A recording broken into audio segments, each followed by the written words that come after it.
Okay, Oplan Simana duty.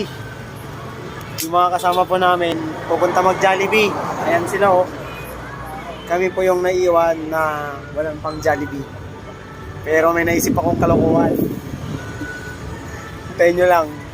Hintayin natin sila makapasok. Ayun sila. Ayun. Wala tayong pang Jollibee guys. Kaya, ayan. Stay put muna tayo. Pero may naisip akong kalokohan na gagawin.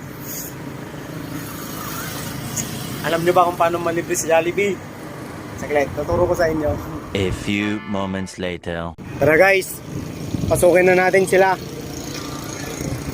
Pasok na tayo sa Jollibee. Welcome to Jollibee. Paano malibre sa Jollibee? Ito lang ang puhunan natin guys. Oh, no. Oh, no.